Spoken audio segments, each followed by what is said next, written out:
자, 사람은요, 우리가 약해서 무너질 때도 있지만 또 우리가 오래 지쳐서 무너질 때가 있습니다. 그렇죠? 뭐 한두 번 힘든 것이 아니라 오랜 시간 이제 문제 앞에 있으면 또 어려운 현실 앞에 있으면 무너지기 시작하죠. 뭐 경제적도 뭐 일시적으로 어려운 것뿐만 아니라 이것이 오래 지속되면 또 힘들고요. 또 계속되는 불안 속에서 마음이 점점 말라갑니다. 또 기도해도 금방 달라지지 않는 현실을 이제 오래 지내다 보면요. 어느 순간 사람 안에서 이 기대가 이제 꺼지기 시작해요. 처음에는 이제 하나님께 매달려요. 하나님 뭐 도와주세요. 뭐 이렇게 기도합니다. 부르짖기도 해요. 근데 이제 시간이 길어지면 어느 순간부터는 기도도 힘들어져요. 기도할 동력을 잃어버립니다. 이 말씀도 이 귀에 잘 들어오지 않아요. 예배는 드리지만 마음은 이제 무뎌져 갑니다. 그리고 이제 속으로는 이렇게 말하게 될 수도 있어요. 이제는 잘 모르겠습니다. 하나님 더 이상 기대할 힘이 없습니다. 하나님 말씀 맞는 줄은 알지만 지금 제 현실은 너무 힘듭니다. 저는 안 됩니다. 이런 이제 생각들이 찾아옵니다. 지난 시간 우리는요, 출애굽기 4장 1절부터 9절을 통해서요, 자기 해석인가 말씀의 해석인가를 함께 보았어요. 모세는 하나님의 말씀을 들었지만 그 말씀보다는요, 자기 현실에 대한 두려움이 더 크게 보였어요. 그래서 그들이 내 말을 듣지 않으면 어떡합니까? 그들이 나를 믿지 않으면 어떡합니까? 그렇게 환경을 보면서 주저하고 있습니다. 그러니까 하나님보다 현실이 더 크게 보였던 거죠. 모세는 하나님의 약속보다요, 실패할 가능성을 더 크게 붙들었어요. 그런데 사실 모세가 이렇게까지 흔들린 데는요, 다 나름의 이유가 있습니다. 모세는 이미 광야에서 40년을 보냈어요. 지금 나이가 이제 80세가 됐잖아요. 젊었을 때는 달랐습니다. 힘도 있었고요. 뭔가 할 수 있다고 생각했습니다. 자기 손으로 내가 동족을 도울 수 있다 생각해서요, 애굽 사람을 쳐서 죽였잖아요. 또 동족 간의 분쟁이 있을 때 내가 이 갈등을 해결할 수 있다 생각해서 개입을 해서 이제 갈등을 해결하려고 했습니다. 그런데 이제 성경은요, 이 모세가 이스라엘 사람들이 하나님께서 자기 손을 통해서 구원하시는 것을 깨달으라고 생각했던 거예요. 하나님 나에게 이때를 위해서 이렇게 보내셨고 나에게 이런 능력을 주셨고 하나님 나를 통해서 이스라엘 백성들을 구원하실 거라 본인도 생각하고 백성들도 그것을 알 거라고 생각했습니다. 그런데 결과는요, 정반대였습니다. 이스라엘 백성들은 깨닫지 못했고요. 모세는 오히려 도망자가 되었습니다. 그리고 광야에서 40년을 그냥 뭐 목동으로 목자로 이제 지내게 되었습니다. 여러분 이 40년은요, 단순한 시간이 아니었습니다. 모세에게는요, 그게 실패의 시간이었죠. 무너짐의 시간이었고요. 자기 확신이 다 꺾이는 시간이었습니다. 모세는 지금 단순히 하나님 앞에 겸손하게 반응하는 게 아니에요. 그냥 이미 너무 오래 지쳐버렸어요. 삶의 의미도 삶의 기대도 자기 자신에 대한 가능성조차도 다 꺼져버린 그런 상태입니다. 그래서 계속 하나님께서 보내시는데 모세 주저주저 하잖아요. 내가 누구이기에. 뭐 그들이 하나님의 일을 물으면, 그들이 내 말을 듣지 않으면, 그들이 나를 믿지 않으면 계속 변명을 해요. 계속되는 변명 같지만 사실은 그 밑바닥에는요, 이런 마음이 있었던 거예요. 주님, 저는 안 됩니다. 저는 이미 지쳤습니다. 저는 더 이상 기대할 힘도 없습니다. 여러분, 이것이 꼭 모세만의 이야기일까요? 우리도 그렇지 않아요? 뭐 경제적인 문제든 건강의 문제든 여러 가지 삶의 현실의 문제들이 길어지다 보면 우리 마음에도 그런 마음이 생기기 시작해요. 기도해도 금방 달라지지 않는 현실 앞에 오래 있다 보면 어느 순간 말씀을 들을 힘도, 반응할 힘도, 순종할 힘도 사라질 때가 있습니다. 그때 사람은요, 하나님의 말씀보다 자기 문제에 더 사로잡히게 돼요. 말씀 들으면 아멘하고 동의해요. 근데 자기 현실이 더 크게 보이기 때문에 말씀에 반응하지 못해요. 하나님의 말씀을 붙들기보다는요, 자기 형편을 붙들게 됩니다. 그리고 마음속으로 이렇게 말하죠. 하나님 말씀 다 맞아요. 근데 저는 못해요. 저는 실패했고요. 이제는 그럴 마음도 없어요. 힘도 없습니다. 이렇게 반응할 때가 있어요. 여러분, 하나님은 그러면 어떻게 반응하실까요? 하나님 모세를 향해서 야, 너 내가 지금 몇 번이나 말했냐? 내가 너한테 지금 보여준 게 얼마나 돼? 표적도 보여줬잖아. 근데 아직도 못 믿어? 이렇게 막 몰아붙이고 책망하진 않으세요. 오히려 하나님은 그 지쳐있는 모세를 설득해요. 그러니까 참 이 출애굽기 이 3장 4장이 참 은혜로워요. 계속 모세는 변명하고 하나님은 계속 설득하는 내용이잖아요. 무너진 마음을 다시 붙들어 주시고요. 주저하는 모세를 끝까지 포기하지 않으십니다.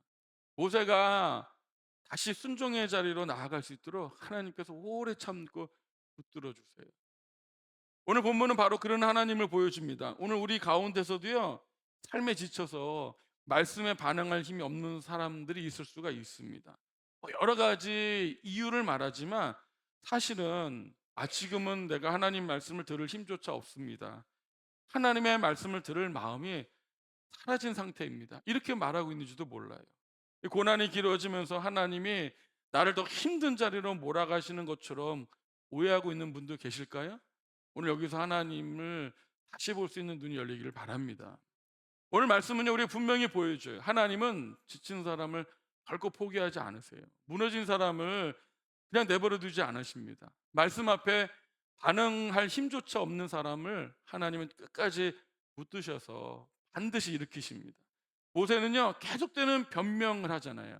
그 계속되는 변명 속에서 마침내 진심을 드러내요. 오주여 보낼 만한 자를 보내소서. 그게 모세가 하고 싶었던 말이에요. 하나님은 그런 모세를 포기하지 않으시고 설득하면서 결국 이렇게 말씀하시는 것과 같아요. 보낼 만한 자를 보냈다는. 모세는 뭐라고요? 보낼 만한 자를 보내소서. 하나님 뭐라고요? 보낼 만한 자를 보냈다는 거죠. 이 말 속에 하나님의 사랑을 오늘 발견케 되길 바래요. 오늘 우리는 모세를 설득하시는 하나님의 모습을 통해서요, 우리 역시 다시 일어서고 마침내 순종의 자리에 나아가는 은혜가 있기를 축복합니다. 하나님은 저는 안 됩니다. 저는 이래서 저래서 지금 안 됩니다. 뒤로 물러나 사는 그 사람을 어떻게 다시 말씀을 듣게 하시고 어떻게 다시 순종의 자리로 세우실까요? 오늘 말씀 속에서요, 하나님의 은혜로운 설득, 나를 포기하지 않고 끝까지 붙들으신 하나님 그 사랑 발견하시길 축복해요. 첫 번째는 이거예요. 지친 사람은요, 결국 나는 안 됩니다라고 말하게 됩니다. 10절 보세요. 모세가 여호와께 아뢰되 오 주여 나는 본래 말을 잘하지 못하는 자니이다. 주께서 종에게 명령하신 후에도 또한 그러하니 나는 입이 어떻게 해요? 뻣뻣하고 혀가 둔한 자이니다. 모세는 계속 변명하잖아요. 뭐 그들이 내 말을 듣지 않는다든지 뭐 상황이 어렵다든지 하잖아요. 이제는 상황에 대한 핑계가 아니고 자신에 대한 변명을 하는 거죠. 오 주여 나는 본래 말을 잘하지 못하는 자입니다. 여러분, 이 말은 단순히 겸손한 표현이 아니에요. 이 모세는요, 지금 자기 두려움을요, 자기 조건의 언어로 말하기 시작한 거예요. 앞에서는 그들이 내 말을 듣지 않으면 어떡합니다라고 말했잖아요. 그런데 이제는 어떻게 해요? 사실은 제가 안 됩니다. 그들이 말을 안 듣는 게 문제가 아니고 어떻게 해요? 제가 말을 잘 못해요. 이게 더 깊은 자리입니다. 사람은 처음에는 환경을 핑계대요. 상황이 좋지 않아요. 형편이 안 좋습니다. 사람들이 받아주지 않을 것 같아요. 그래도 더 깊이 들어가면 결국 이렇게 말하는 거죠. 사실 문제는 저예요. 저는 할 수가 없어요. 저는 이제 다 지쳤고요. 더 이상 감당할 힘이 없습니다. 저는 듣고 싶지 않습니다. 여기 보니까 역시 그러하니라고 되어 있죠. 이 말이 참 의미가 있습니다. 왜 역시 그러하니란 말이 나왔어요? 주께서 주의 종에게 명령하신 후에도 역시 그러하니 나는 입이 뻣뻣하고 혀가 둔한 자이다. 이렇게 말하고 있죠. 여기 역시 그러하니는 어떤 의미일까요? 하나님이 나에게 직접 말씀하시기 전이나 후나 내 말재주가 형편없는 것은 어때요? 마찬가지라는 뜻이에요. 모세는 하나님의 말씀과 약속을 들었어요. 모세는 떨기나무 불꽃 가운데 하나님을 만났죠.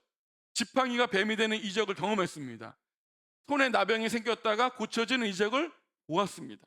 모세는 그런 하나님의 엄청난 체험을 한 후에도 역시 내 입이 뻣뻣한 행동이나 말솜씨는 어떻게 예전과 똑같다는 거예요. 아무리 하나님의 떨기나 불꽃 나타나던 뭐 지팡이가 뱀으로 변하던 내 입은 어떻게 해요? 여전히 똑같다는 거예요.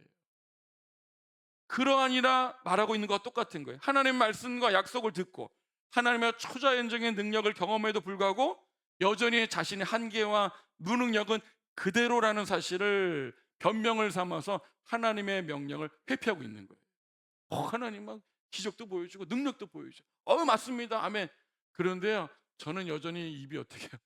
둔해요. 이렇게 지금 변명하고 있는 거죠. 우리도 말씀을 분명히 들었고 은혜도 받았습니다. 그럴 때가 있잖아요. 근데 나의 현실은 그대로라는 사실을 마주하면요, 낙담하게 돼요. 기도했는데 현실은 그대로인 거예요. 그때 우리가 무너질 수가 있습니다. 모세가 지금 바로 그 자리에 서 있는 거예요. 여러분, 젊었을 때 모세는 달랐어요. 그는 자기 힘으로 무엇인가를 할 수 있다고 생각했습니다. 동족을 위해서 움직일 수 있다고 생각했고요, 자기 손으로 문제를 해결할 수 있다고 여겼습니다. 그러나 이 40년의 광야는 그 자신감을 다 꺾어 놓았어요. 이제 모세는 더 이상 제가 해보겠습니다라고 말하지 않아요. 오히려 저는 원래 안 되는 사람이라고 말해요. 여러분, 오래 지친 사람에게서 자주 나오는 말이 바로 이것 아닙니까? 아, 예전 같으면 모를까? 아, 지금 못해요. 아, 하나님 쓰시려면 그때 쓰셨어야지. 저는 원래 강한 사람이 아니에요. 저는 지금 말도 잘 못해요. 저는 이미 너무 많이 실패했어요. 저는 더 이상 기대할 힘도 없습니다. 이 말은 단순한 변명이 아니에요. 이 말은 진짜 지친 마음의 고백이죠. 오랜 실패와 좌절과 무기력 끝에 사람은 자기 자신에 대한 최종 판결을 내려버려요. 아우, 나는 할 만큼 했다. 나는 안 되는 사람이다. 결론을 내려버리는 거죠. 여러분, 이것이 참 무서운 지점입니다. 왜냐하면 사람은 환경이 어려운 것보다요, 자기 자신에 대한 희망을 잃어버릴 때 더 깊이 무너지는 거거든요. 어려운 환경이 오래되면 그 환경 자체로 끝나는 게 아니에요. 마음속에서 이런 해석이 자리 잡기 시작해요. 아, 내 삶은 이렇게 끝나는 것인가? 아, 이제는 뭘 해도 안 된다. 난 할 만큼 다 했다. 아, 지금 나이가 80이야. 지금 한다고 뭐가 되겠어? 지금 나는 봐봐, 내 힘도 없고 말도 둔하고 뭐 혀도 입이 뻣뻣하고 혀가 막 둔하다 그런 내가 지금 가서 뭐라고 하겠어? 그게 눈에 보이는 현실이잖아요. 무너지는 거죠. 그러면서 점차 하나님에 대해서 왜곡하게 되는 거예요. 여러분, 고난이 길어지면요, 처음에는 상황이 힘든 것이지만 나중에는 하나님에 대해서도 왜곡된 해석을 하게 됩니다. 아유, 나는 이거 감당할 사람이 아닌데 하나님 나를 왜 보내시는 거예요? 아니, 하나님은 나를 너무 몰아붙이시는 것 아닌가? 내 형편은 살펴주지 않고 계속 보내시는 이유가 뭐야? 하나님은 나를 너무 가혹하게 다루시는 것 같은데, 하나님은 정말 나를 세우시려는 게 맞나? 나를 이거 무너뜨리는 것 같은데, 이렇게 하나님 왜곡할 때가 있어요. 그런데 성도 여러분, 잘 보세요. 오늘 본문 우리에게 보여줍니다. 모세의 가장 큰 문제는요, 혀가 둔한 것이 아니에요. 말을 잘 못하는 것도 핵심이 아닙니다. 진짜 문제는 자기 자신에 대한 해석이 하나님의 부르심보다 더 커졌다는 데입니다. 하나님 뭐라고 말씀하시죠? 내가 너를 보내겠다, 이렇게 말씀하시죠. 모세는 뭐라고 말해요? 저는 말을 못합니다라고 말해요. 하나님은 내가 너와 함께 하겠다고 말씀하시는데 모세는 그래. 아, 저는 원래 이렇게 이런 사람이에요. 말도 잘 못하는 사람, 연약한 사람이에요 라고 반응하죠. 모세는 하나님의 말씀보다 자기 상태를 더 결정적인 것으로 보고 있는 거예요. 하나님은 아무리 말씀하시고 아무리 표적을 보여주시고 능력을 보여주셔도 그 말씀에 반응하지 못하고 저는 어쩌고라고 반응하는 거죠. 모세는 하나님의 말씀을 있는 그대로 듣지 못합니다. 아니, 듣고 싶지 않은 것 같아요. 자기 말만 하는 거예요. 하나님께서 뭐라고 하시든지 자기 상태만 보고 자기 말만 하고 있는 거죠. 여러분, 우리도 그렇지 않아요? 하나님은 분명히 말씀하시는데 우리는 자꾸 내 상태를 더 크게 봅니다. 하나님께서 뭐라고 말씀하시든지 들을 마음이 없어요. 하나님의 말씀 앞에 이러저러한 이유를 댑니다. 환경을 핑계대고요, 자신의 부족함을 핑계댑니다. 들어보면 다 맞는 말 같아요. 틀린 말은 아니에요.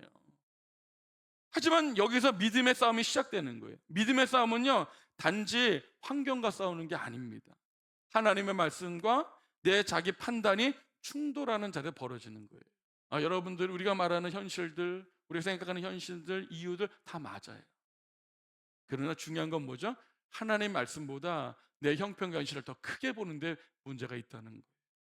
혹시 지금 하나님 앞에서 모세처럼 듣지는 않고 자기 말만 하고 있지 않습니까? 그렇다면 오늘 말씀은요, 먼저 우리에게 이것을 보게 하는 거예요.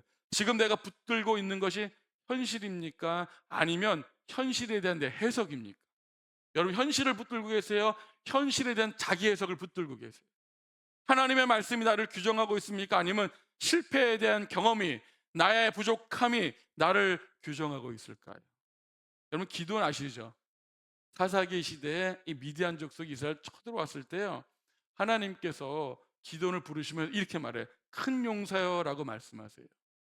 그런데 기도원의 반응은 이렇게 반응합니다. 잘 보세요. 사사기 6장 14, 15절. 하나님은 기도원에게 뭐라고 했다고요? 큰 용사여 이렇게 불렀어요. 근데 여호와께서 그를 향하여 이르시되 너는 가서 너의 힘으로 이스라엘을 미디안 손에 구원하라.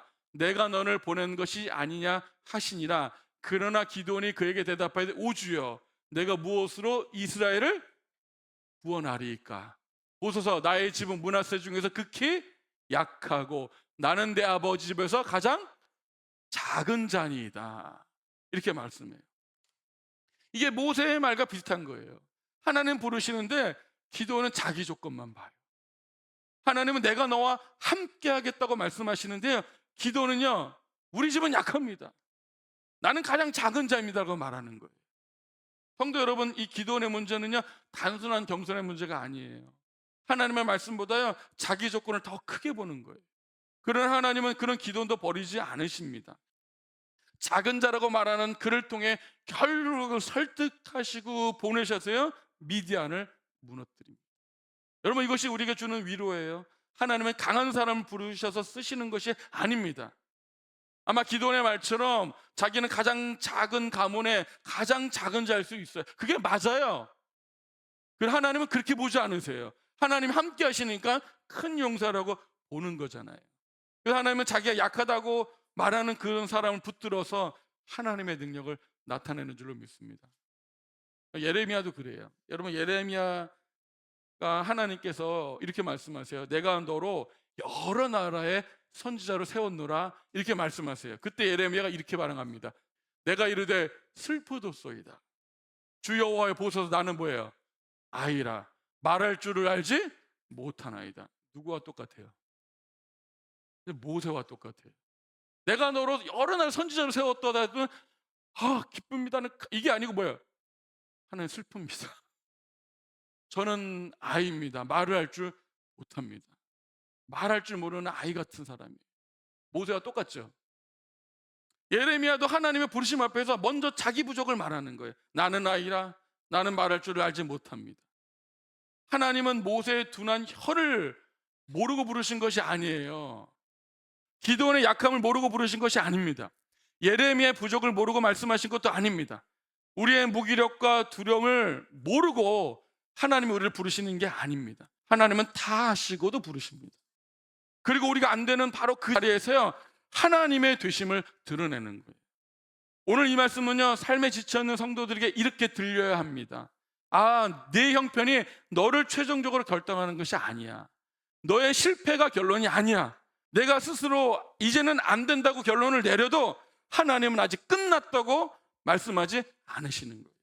하나님은 너의 약함을 모르셔서 밀어붙이시는 분이 아니라는 거예요. 약한 줄 아시고도 끝까지 붙들어 가시는 분입니다. 내 마음이 무너졌다고 해서요 하나님의 약속까지 다시 무너진 게 아닙니다. 이렇게 말씀하시는 거예요. 네 감정과 네 형편과 네 능력이 결론이 아니야.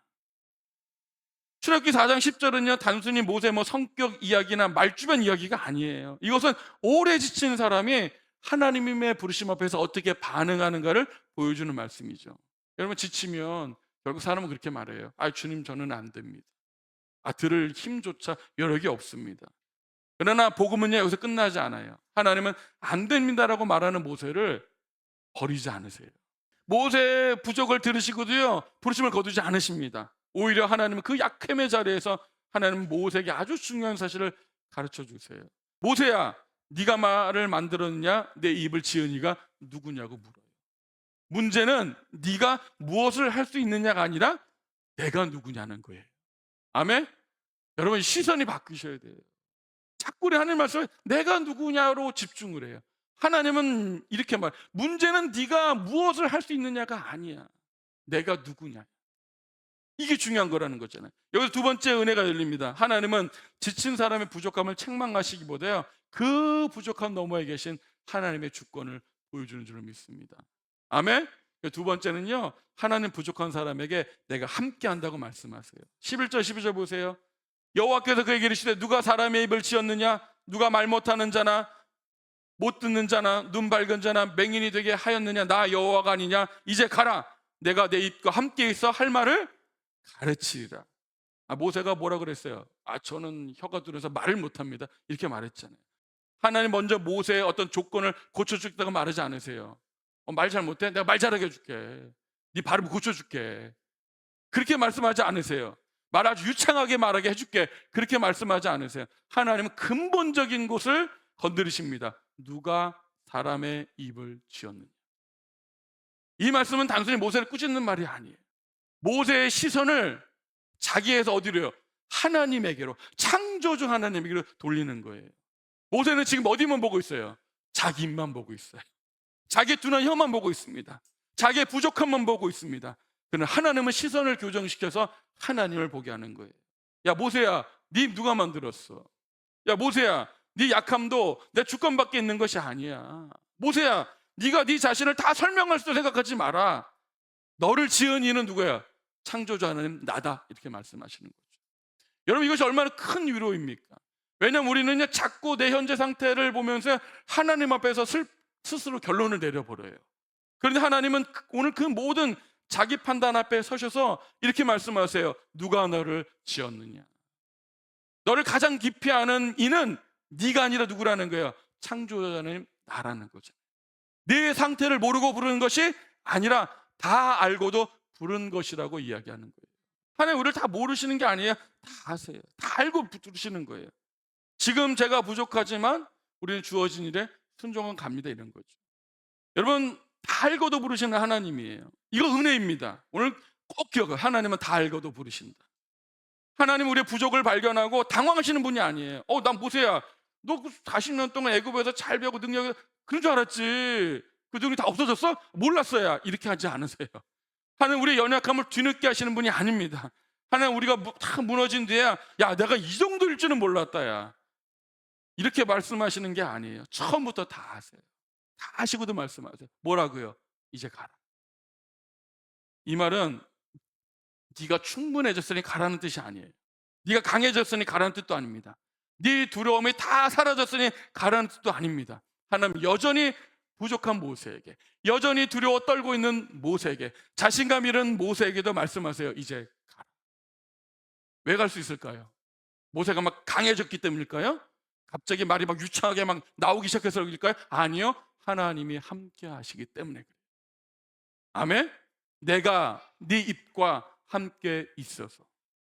여러분 여기서 믿음의 핵심이 나오는 거예요. 하나님 모세에게 내 입이 완전해질 것이다라고 말하는 게 아니에요. 하나님은 내 입과 함께 하겠다 말씀하시면 이게 중요해요. 우리는 뭘 바래요? 내 입이 유창해지길 바래요. 내 영혼이 나아지길 바래요. 맞죠? 하나님 뭐라 그래요? 네 입에 내가 함께 하겠다. 네 형편에 내가 함께 하겠다. 여러분 이것이 진짜 은혜예요. 우리 자꾸 하나님께 이렇게 구합니다. 하나님 제 조건을 바꿔주세요. 제 형편을 바꿔주세요. 제 약점을 없애주세요. 제 먼저 마음이 강해지게 해주시고 제 능력을 좀 강하게 키워주세요. 이렇게 말하잖아요. 하나님 물론 그렇게 하실 수 있어요 없어요? 있습니다. 그래 더 본질적인 약속은 이거예요. 내가 너와 함께 하겠다. 전 여러분 이 말씀이 그냥 단순히 교리로 들리지 않길 바래요. 우리의 인생을 진짜 살게 하는 것은요 조건의 변화만이 아닙니다. 하나님이 함께 하심이에요.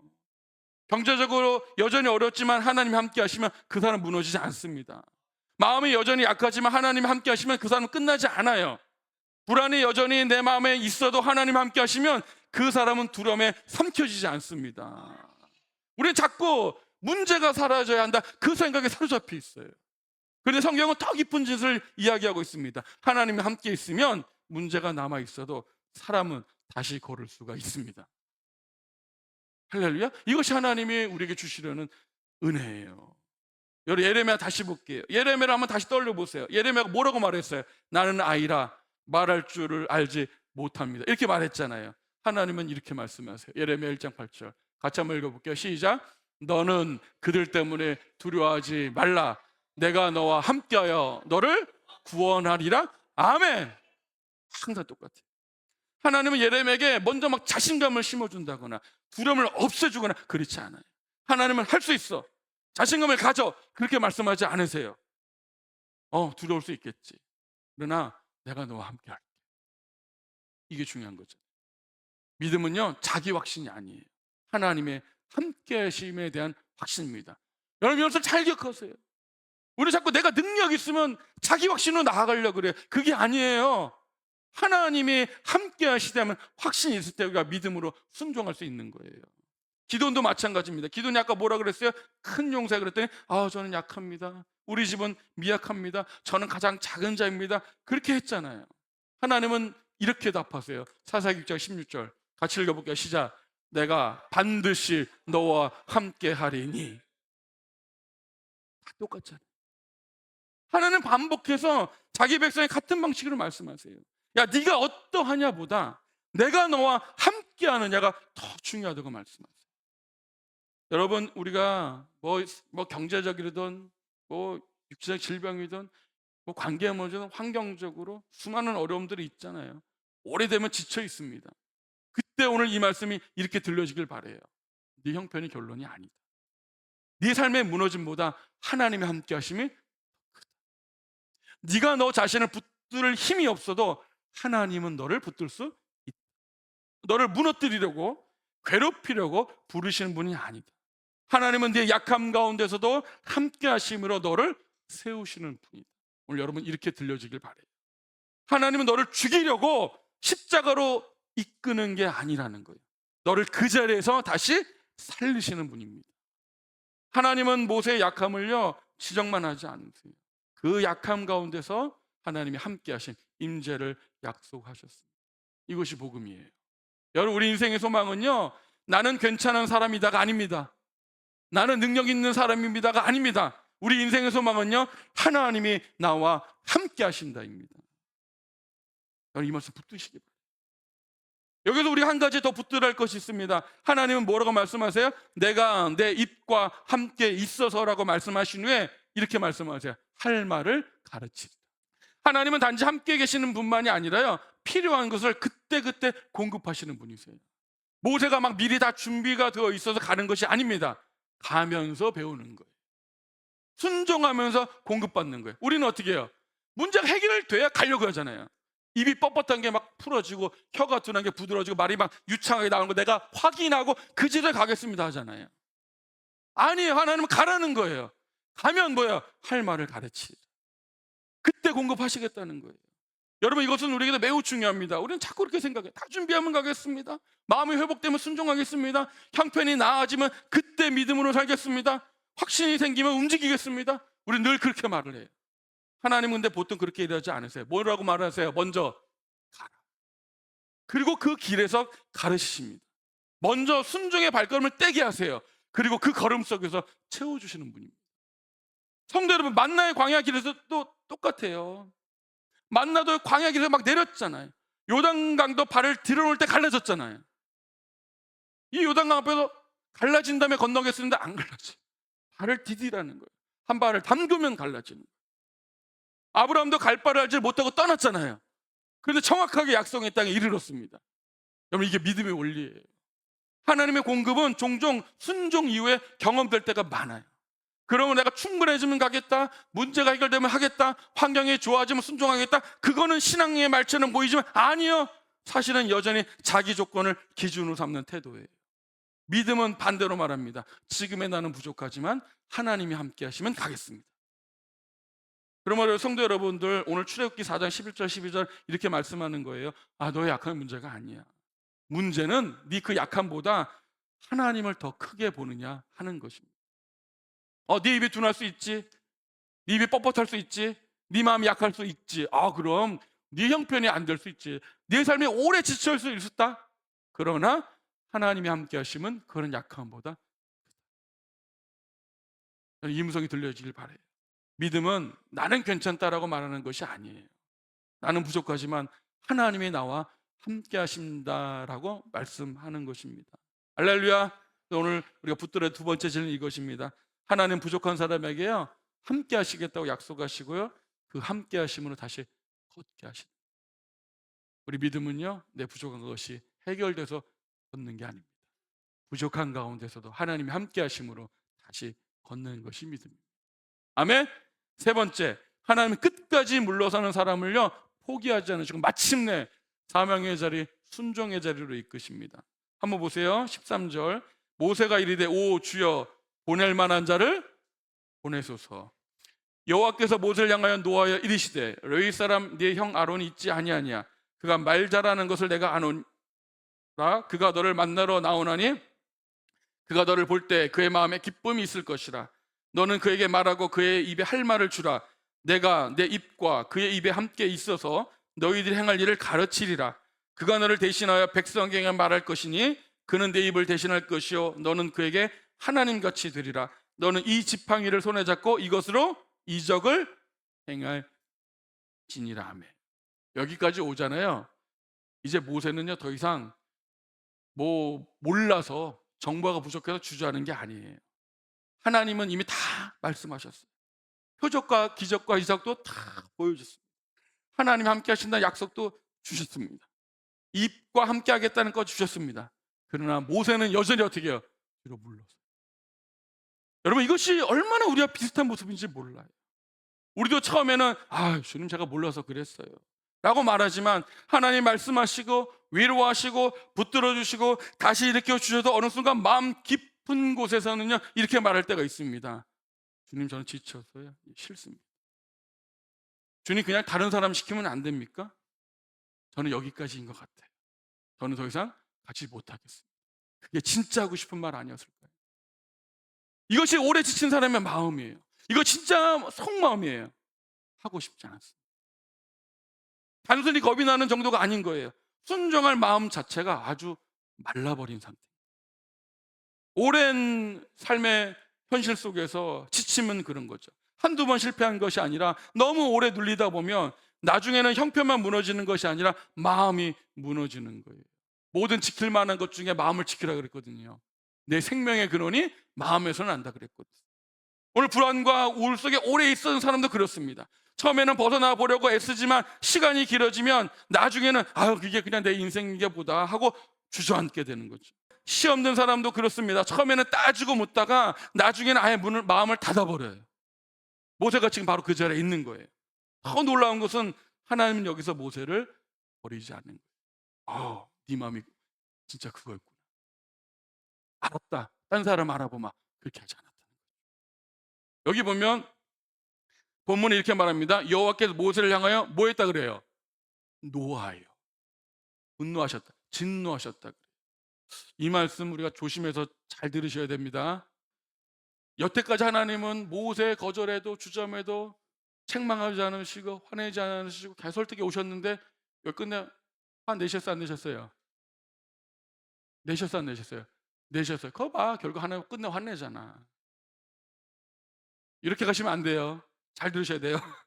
하나님 모세의 연약함 자체에 먼저 진노한 것이 아니라는 사실 기억하십시오.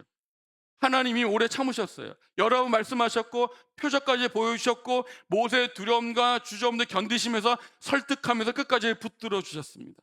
그런데도 모세는 계속 뒤로 물러서면서요 하나님의 부르심을 거절합니다. 하나님은 이제는 더 이상 그것을 가볍게 여기지 않으세요. 그러면 여기서 하나님의 노하심은요 인간처럼 감정적으로 폭발한 화가 아니라는 사실을 기억하셔야 돼요. 인간의 분노는요 되게 자기중심적이죠. 내 자존심이 상해서 화를 내고요 내 뜻대로 되지 않아도 화를 내는 거예요. 하나님의 진노는 우리 인간이 내는 분노와 달라요. 하나님의 진노는요 하나님의 거룩하심에서 나오는 것이고요 하나님의 뜻과 언약을 이루시려는 자리에 나타나는 거예요. 하나님은 모세를 버리기 위해서 노하신 것이 아니라 계속 물러서는 모세를 더 이상 그 자리에 머물지 못하게 하시고 다시 순종의 자리로 붙들고 세우시기 위해서 엄중하게 반응하시고 그걸 끝까지 붙드시는 하나님의 열심과 사랑이라는 것을 들으셔야 돼요. 이 점에서 베드로에게 하신 말씀도 우리는 떠올릴 수 있습니다. 예수님께서 제자들에게 나는 이제 십자가의 길을 보러 갈 거야. 이제 고난받고 죽을 거야. 이렇게 말씀하셨어요. 그때 베드로가 절대 그래서는 안 됩니다고 막 예수님의 멱살을 잡고 막 항의했거든요. 절대 그런 일 있으면 안 됩니다. 예수님은 십자가에 죽으러 오셨죠. 근데 지금 베드로는 예수님을 사랑하고 생각해서 그걸 막겠다고 하는 거잖아요. 근데 그게 하나님의 사역을 방해하는 거잖아요. 그래서 예수님은 베드로에게 이렇게 말씀하세요. 사탄아 물러가라. 베드로가 충격적이지 않았겠습니까? 그것은 베드로를 미워하셔서가 아니었습니다. 베드로가 자신도 모르는 사이에 하나님의 뜻을 가로막는 자리에 있었기 때문에 그를 그대로 두지 않으시고 강하게 깨우시는 거예요. 그 말씀 베드로를 버리는 말씀이 아니고요, 베드로를 돌이켜 다시 하나님의 뜻 앞에 세우시는 하나의 말씀이었던 것입니다. 아멘. 예수님과 베드로의 깊은 관계 속에서 그를 사랑하심으로 지금 아주 위험한 상황에 있으니까 그를 깨우치기 위해서 강하게 말씀하시는 거예요. 모세도 마찬가지입니다. 하나님의 노하심은요, 모세를 밀어내는 진노가 아니에요. 더 이상 핑계와 뒤로 물러섬에 머물지 못하게 하시는 하나님의 거룩한 사랑입니다. 하나님은 사랑하기 때문에 오래 참으시지만요, 사랑하기 때문에 끝없이 불순종을 방치하지도 않으세요. 하나님은 자기 백성을 포기하지 않으시기 때문에 때로는 엄중하게 말씀하시고 강하게 붙으시고 끝내 순종의 자를 이끄십니다. 아멘? 그 사랑은요, 어떤 분이 그러더라고요. 따뜻한 사랑만 있는 게 아니고 차가운 사랑이. 사랑한다고 내버려 두는 게 아니에요. 사랑하기 때문에 어떨 때는 강하게 붙드는 거예요. 여호와께서 모세를 향하여 노하여 이르시되, 예수님께서 베드로를 향해 사탄아 물러가라는 그 말씀도 다시 한번 묵상해 보세요. 이 말씀들이 여러분들에게 어떻게 들리세요? 혹시 너무 엄하고 무서운 하나님처럼 보이십니까? 막 나를 몰아치고 결국 하나님의 뜻대로 막 나를 강하게 밀어붙이시는 그런 하나님으로 보이세요? 나를 밀어내시고 정죄하시고 포기하시는 하나님처럼 느껴지십니까? 아닙니다. 저는 여기서 자기 백성을 버리시는 하나님의 분노가 아니라요, 자기 백성을 그냥 두지 않으시는 하나님의 거룩한 사랑을 봅니다. 여러분, 여기 사랑이 보이세요? 분노만 보이세요? 나를 포기하셨다면 하나님 말씀하지 않으셨을 거예요. 나를 버리셨다면 더 이상 붙들지 않았을 거예요. 그런 하나님 말씀하세요. 왜냐 하면 사랑하시기 때문에 그래요. 너 아니면 안 되기 때문에 말하는 거예요. 하나님은 엄중하게 반응하십니다. 왜냐하면 나를 포기하지 않으시기 때문에 그렇습니다.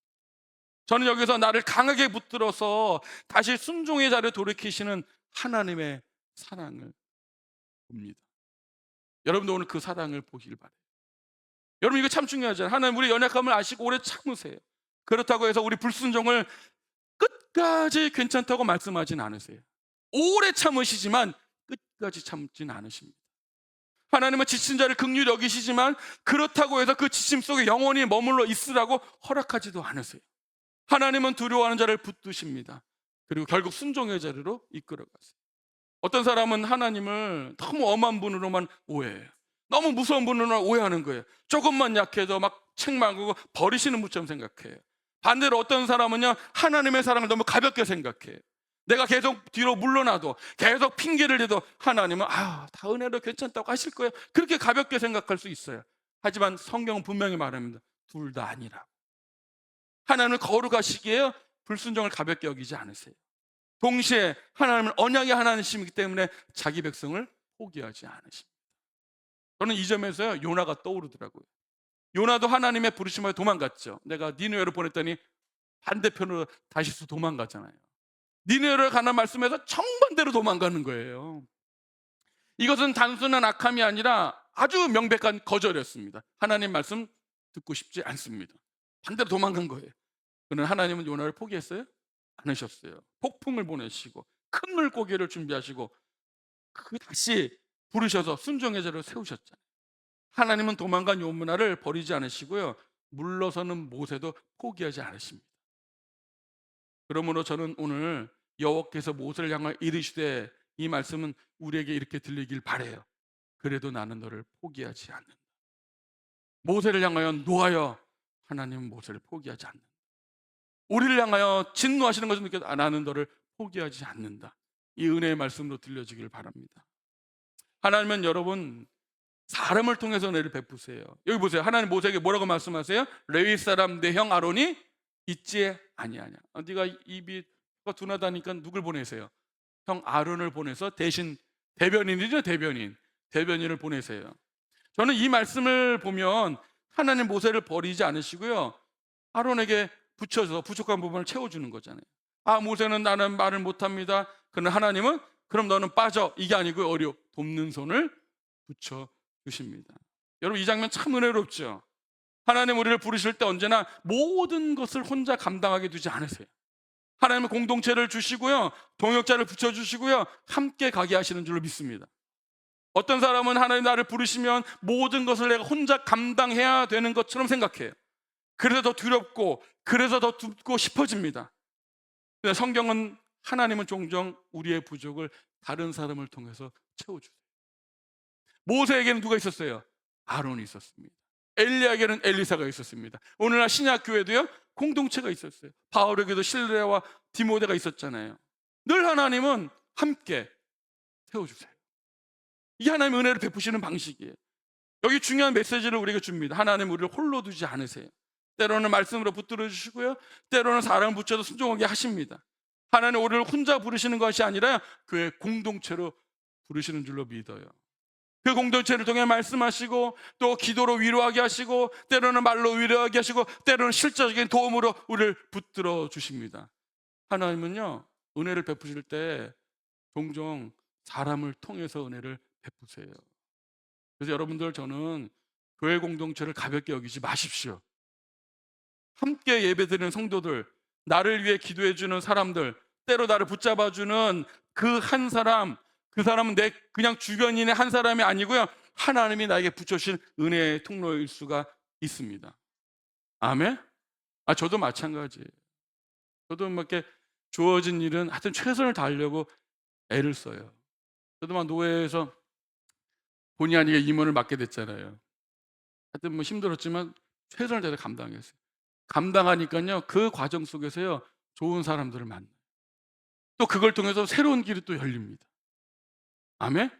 지금도 마찬가지죠. 지금 제가 또 이렇게 또 권유 가서 또 이렇게 집회도 다니잖아요. 처음에 아무것도 모르고 지금 정말 내가 할 수 있을까 그런 마음이 있더라고요. 다니다 보니까 또 누군가를 또 만나게 되고 사람을 통해서 또다시 길이 열리고 그런 것들을 경험하게 되는 거예요. 물론 이 소나교도 여러분들만 똑같이 마찬가지. 하나님은 사람을 통해서 회복하세요. 약속을 이루어 가시고 은혜를 베푸세요. 그럼 여러분 주어진 자리를 가볍게 하지 마세요. 하나님이 나에게 보내주신 아론이 내 주변에 있다고요. 그렇기 때문에 공동체 생활에 우리가 최선을 다해야 되는 거예요. 동시에 여러분들 기억하십시오. 하나님은 아론을 통해 모세를 붙드셨듯이 오늘 여러분을 통해 누군가를 붙드실 수도 있습니다. 내 주변에 아론도 있을 수 있고 여러분이 아론일 수도 있잖아요. 낙심한 사람이 한마디 건네는 말, 지쳐있는 사람 곁에 있어주는 그 일, 조용히 기도해주는 그 손길로 통해서 하나님의 은혜를 베푸시는 통로가 될 수가 있어요. 이게 하나님 살아계신 거예요. 하나님 아론을 붙여주셨다는 것은요, 단지 모세의 약점만 보하는 사건이 아닙니다. 이게 하나님이 자기 백성을 부르시는 방식이에요. 혼자 두지 않으시고 사람을 통해서 은혜 베푸시고 함께 가게 하세요. 저는 여러분들 오늘 이 소나교회 공동체를 가볍게 여기지 마십시오. 근데 중요한 게 있습니다. 모세가 형 아론이 100% 만족했을까요? 그걸 모를 일이죠. 하나님 사람 좀 보내줘 보세요. 제가 마음에 드는 택해서 갈게. 그랬나요? 하나님이 알아서 붙여주신 거예요. 내 눈에는 아닌 것 같아도요, 하나님 최적의 삶을 붙여주는 믿습니다. 그래서 여러분들 오늘 우리 공동체를 가볍게 여기지 마시고요, 하나님은 사람을 통해서 붙들어 주시고 사람을 통해서 다시 일으키십니다. 그리고 여러분도 누군가에게 하나님 붙여주신 아론이라는 사실을 기억하시길 축복합니다. 세 번째, 하나님 우리를 핑계 속에 머물게 두지 않으세요. 하나님은요, 우리를 모세에게 아론을 붙여주시고요, 지팡이를 다시 손에 잡게 하십니다. 너는 이 지팡이를 손에 잡고 이것으로 이적을 행할지니라. 이 장면 굉장히 인상적인 장면이에요. 하나님 모세를 위로만 하고 끝내지 않으세요. 야, 그래, 네가 힘들었지, 이제 됐다, 그렇게 말씀하지 않으세요. 다시 손에 뭘 들려줘요? 지팡이를 주게 하십니다. 다시 길 위에 세우세요. 다시 사명의 자리에 돌려보내세요. 이게 하나님의 사랑입니다. 하나님의 사랑은요, 우리를 편안히 눕혀두는 사랑이 아니에요. 그저 위로하고 아무것도 하지 마, 누워있어, 그냥 편안히 지내, 그게 아니에요. 하나님의 사랑은요, 우리를 다시 일으켜서 어디로 보내요? 순종의 자리로, 사명의 자리로 보내세요. 그게 사랑입니다. 어떤 분은 위로받고 싶어 하죠. 하지만 순종하고 싶어 하지 않을 수 있어요. 격려는 받고 싶어 하지만 삶을 바꾸고 싶지 않은 분들 계세요. 하나님의 사랑을 말할 때도 그저 나를 편안하게 해주는 사랑만 원하는 거예요. 근데 하나님이 나를 위로해주고 부족한 것만 채워줬으면 좋겠어. 나한테 뭘 아무것도 요구하지 않았으면 좋겠어. 순종의 자리, 사명의 자리, 부담스러워, 좋은 것만 줬으면 좋겠어. 오늘 본문은 분명히 말해줘요. 하나님 모세를 위로하지만 결국 어디에요? 순종하게 하세요. 하나님 모세를 붙드시지만 결국 어디로 가게 하세요? 애굽으로 가게 하세요. 이것이 오늘 우리에게 필요합니다. 지금 여러 가지 환경으로 어려워서 지친 성도들에게, 마음이 무너져 내려가는 성도들에게, 불안과 우울 속에서 무너지는 성도들에게, 하나님에 대한 오해로 시험된 성도에게 하나님은 단지 그저 마음 위로해주고 덜 아프게 해주고 그게 아니에요. 하나님을 다시 신뢰하게 하고요, 다시 말씀에 반응하게 하시고 다시 순종의 길을 걷게 하십니다. 저는 하나님이 거기까지 우리를 포기하지 않으시고 우리를 이끌어 가신 줄로 믿습니다. 다시 우리를 일으켜 세우세요. 야, 네가 두려워서 미루고 있는 순종은 무엇이냐? 네가 계속 핑계 속에 뒤에 숨고 있는 영역은 어디냐? 내가 이미 여러 번 말씀했는데도 불구하고 네가 아직도 붙들고 있는 그런 나는 무엇이냐? 이렇게 물으세요. 이 말씀 여러분 정직하시길 바랍니다. 아멘? 우리는 여기서요 더 큰 그리스도를 볼 수 있습니다. 모세는 끝까지 어떻게 해요? 물러서려 했죠. 예수님 끝까지 물러서지 않습니다. 겟세마네 동산에서 끝까지 물러서지 않기 위해서 기도하신 거예요. 여러분, 이게 중요해요. 예수님이 겟세마네에서 어떻게 기도했죠? 할 수만 있거든 이 잔을 내게서 옮겨주시옵소서. 맞죠? 만약 아버지의 뜻이가 어떻게 해요? 이 길을 가게 해달라고 기도하잖아요. 예수님의 기도는요 안 가려고 하는 기도일까요? 가려고 하는 기도일까요? 그렇죠. 여러분, 그게 순종의 뜻. 우리 힘들고 어렵고 나는 가기 싫어. 그래도 가고 싶어 하나님의 말씀이에요. 그 순종하기 위해서 기도하는, 그게 성도의 기도예요. 예수님은 그래서 나의 원대로 마시옵고 아버지의 원대로 없어서 결국 순종의 길을 가잖아요. 모세는요 다른 사람을 보내서라고 말했지만 예수는 뭐라 그래요? 그냥 내가 가겠습니다. 그리고 순종의 길을 가는 거예요. 모세는 뒤로 물러섰지만 예수님은 끝까지 죽기까지 순종해서 십자가를 지셨습니다. 여러분, 우리의 소망은요 내가 얼마나 잘 순종하느냐에 달려있지 않습니다. 아멘? 우리 다 물러서는 존재예요. 연약한 존재예요. 끝까지 순종하신 분은 누구예요? 예수님 한 분이에요. 그래서 우리의 소망은 예수님 안에 있는 거예요. 그 그리스도가 우리를 다시 붙들어 주시고 순종의 길로 이끄십니다. 우리 모세처럼 흔들릴 수 있어요. 모세처럼 미루고 싶어 합니다. 모세처럼 다른 사람 보내주세요, 보낼 만한 사람 보내주세요 라고 싶을 때가 있습니다. 근데 하나님 말씀하세요. 보낼 만한 사람을 보냈다. 여기서 이제 마음 한 가지만 더 하고 이야기를 마무리할게요. 하나님의 뜻이 이루어지는 건 알겠는데 그래서 제가 좋은 게 뭘까요? 결국 내 인생은 하나님의 뜻만 이루다 끝나는 건 아닌가요? 하나님만 좋지 제가 뭐가 좋아요? 나는 늘 참고 늘 내려놓고 늘 순종해야만 하는 존재입니까? 그런 의문이 들어요, 안 들어요? 어떤 성도는 이 질문 때문에요 지금 말씀들 위로가 아니라 부담으로 들려요. 심지어 마음속에 분노가 나기도 합니다. 아, 하나님은 결국 자기 뜻대로 나를 몰아가시는구나. 나는 그냥 따라가야만 하는 존재구나. 이런 마음이 들 수가 있어요. 저도 그럴 때가 많거든요. 그 질문을 가볍게 넘기면 안 됩니다.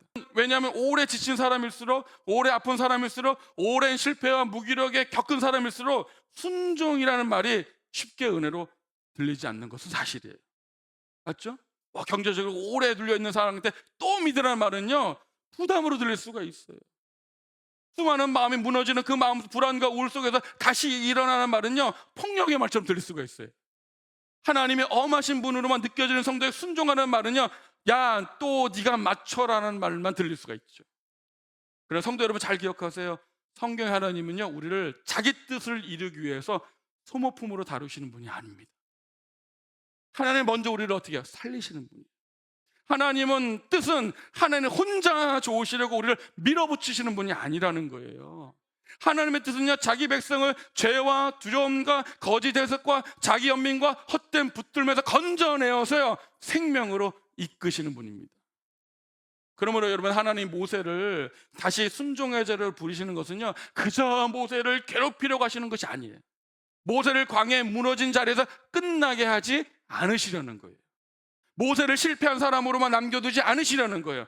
하나님의 뜻 안에서 어떻게 해요? 다시 살게 하시라는 것입니다. 여러분, 하나님의 능력이 부족합니까? 혼이 부족합니까? 아니에요. 모세를 에게 보내시는 건요 모세를 살리기 위해서 보내시는 겁니다. 여러분, 이거 중요한 거예요. 하나님의 뜻과 나의 육은 서로 반대되는 게 아니에요. 우리가 그렇게 생각해요. 늘 하나님의 뜻과 나가 안 맞아. 신앙생활하면 자꾸 느껴져요. 하나님은 나하고 정말 안 맞아. 여러분, 하나님 뜻과 마음이 맞은 적이 있으세요? 거의 없잖아요. 어쩜 이렇게 뜻이 안 맞을까? 우리 자꾸 그렇게 생각해요. 하나님의 뜻은 이루어지고 나는 늘 손해본다고 생각해요. 늘 나만 포기하고 늘 나만 뭔가 꺾는 느낌 나요. 하나님의 영광 받으시고 나는 뭐만 해요? 참고 희생한다고 생각해요. 그러나 성경은 그렇게 말하지 않아요. 하나님의 뜻은 나를 짓누르는 뜻이 아니라 나를 살리는 뜻입니다. 하나님의 뜻은 나를 지워버리는 뜻이 아니라요, 죄와 상처와 두려움에 눌려있는 잃어버린 나를 회복하는 뜻이에요. 순종은요, 하나님만 좋은 길이 아니라요, 하나님 안에서 비로소 나도 살게 되는 길입니다. 여러분, 그 확실한 증거가 뭘까요? 그게 예수님의 십자가예요.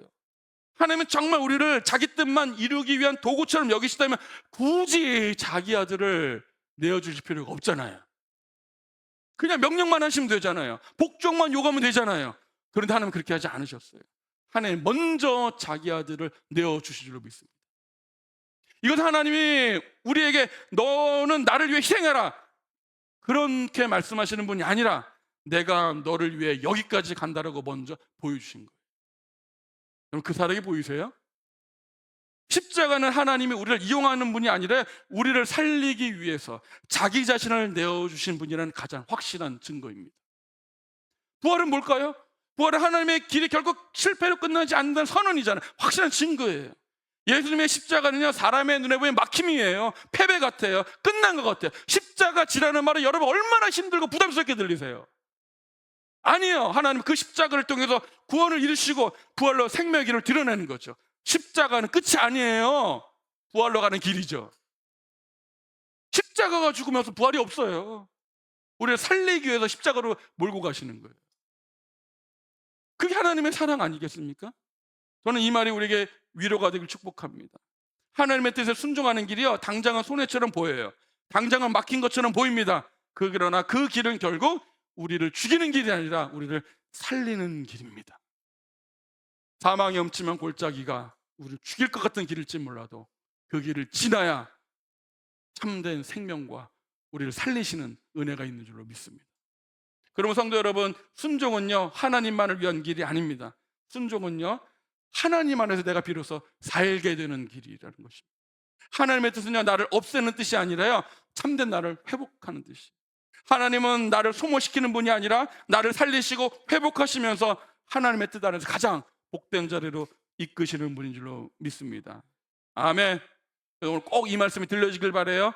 하나님은 여러분들을 자기 뜻을 위해 버티게만 하시는 분이 아니라 그 뜻 안에서 여러분도 살게 하시는 분입니다.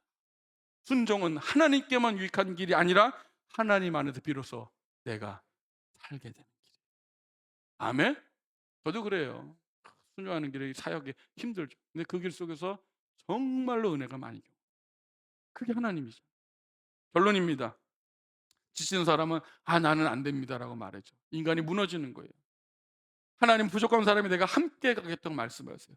하나님은 임마누엘의 약속을 주십니다.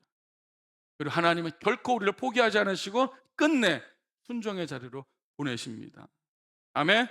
모세는요, 결국 이런 말을 하고 싶었던 거예요.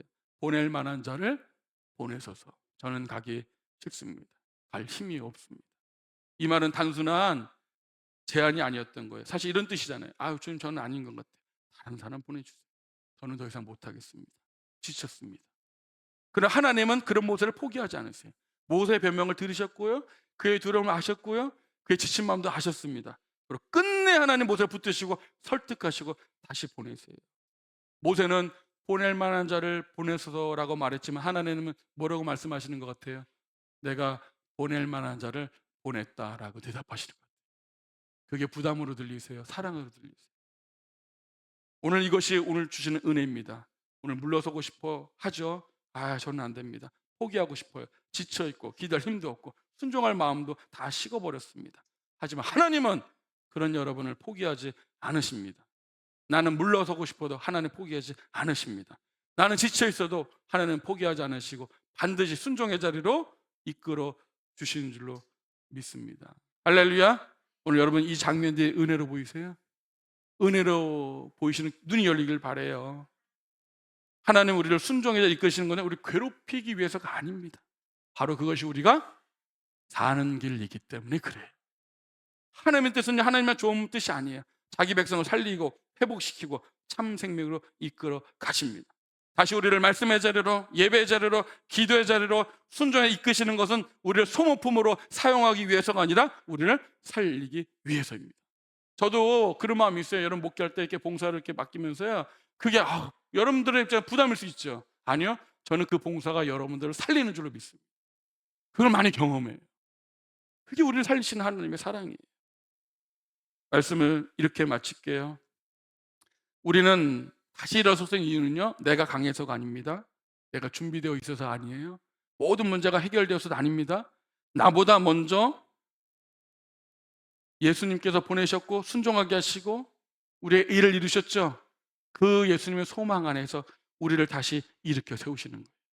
나는 지쳤죠. 난 안 됩니다. 하지만 예수님이 이루셨고 지금도 나와 함께 하시니 다시 일어서겠습니다. 이 고백으로 다시 일어서기를 축복합니다.